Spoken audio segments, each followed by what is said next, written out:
আজকে রান্না করতে গেছিলাম একটা, পরে রান্না করতে হলো আমাকে আরেকটা। তো তোমরা সবাই বন্ধুরা কেমন আছো? আশা করি ভালো আছো। আমি অনেক অনেক ভালো আছি। তো কি কারণে কথাটা বললাম তোমরা এই যে দেখতে পেলে ডিমের অবস্থা প্রথমে সিদ্ধ করলাম, সেই ডিমও ভালো পরে নেই, একদম এই ছাতার মতন উপরে কালো কালো হয়ে গেছে, মনে নষ্ট। তো সেজন্য সে সিদ্ধ ডিমও ফেলে দিলাম, শুধু 2টা ডিম আমি ভালো পেলাম আর সবগুলো ডিম ফেলে দেওয়া লাগলো।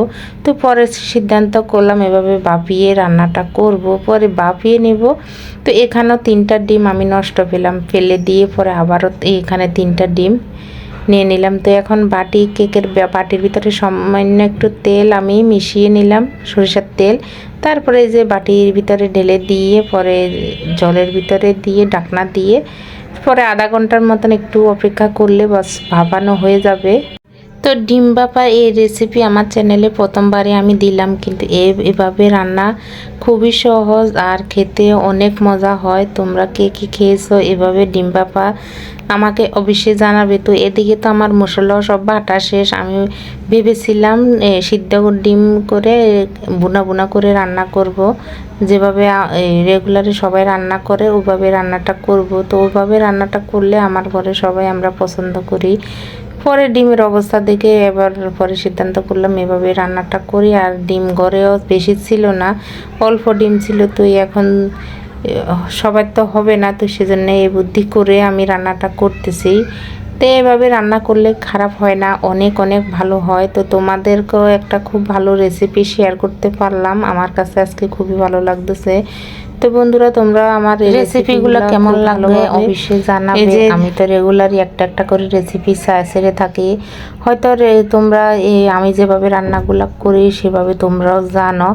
তারপরও যদি তোমাদের কোনো রেসিপি ভালো লাগে থাকে তো প্রতিদিনই আমি একটা একটা করে শেয়ার করে থাকি। তো এখানে বাটা মশলা জিরা আদা একসঙ্গে বেটে নিলাম, রসুন বাটা, শুকনো লঙ্কা বাটা, লবণ পরিমাণ মতন হলুদ দিয়ে দিলাম। তো তোমরা বলবে রসুন দিলে কই, রসুন তো লাল হলো, আমি মরিচ আগে বাটলাম তারপরে রসুন বাটলাম, সেজন্য একটু লালচে হয়ে গেল। এখন খুব ভালোভাবে একটু সামান্য জল দিয়ে মশলা কষিয়ে নেব। হালকা ডিমটাকে আমি একটু ভেজে নিলাম। হ্যাঁ, ডিম কিন্তু বেশিও ভাজা যাবে না, তাহলে শক্ত শক্ত হয়ে যাবে, ডিম রান্নার পরে ভালো লাগবে না খেতে। তো আমি যে বললাম 2টা ডিম ছিল সিদ্ধ ডিম, তো এই 2টা ডিম আমি আলাদা আর ভাজিনি। তো এভাবে মশলার সঙ্গে হালকা একটু লাড়াচাড়া করে তারপরে এখন পরিমাণ মতন আমি জলটা টুকু দিয়ে দিলাম। তো একটা বলক আসলো, তো বাকি যে ডিমগুলো ছিল ওইগুলো একটু হালকা ভেজে নিলাম, তো সেগুলো দিয়ে দিলাম একদম পিস পিস করে। তো এই রেসিপিটা যদি তোমাদের যারা জানে না তাদেরকে যদি এভাবে রান্না করে একদিন দাও তাহলে ভাববে পনির। তো আমার ঘরে তো অনেকেই বললো, আমি পনির রান্না করলাম প্রথমে, পরে খাওয়ার পরে বলল ডিম। তো এই যে দেখো ডিমের কালার খুবই সুন্দর আসছে, হ্যাঁ খেতে অনেক অনেক ভালো হলো।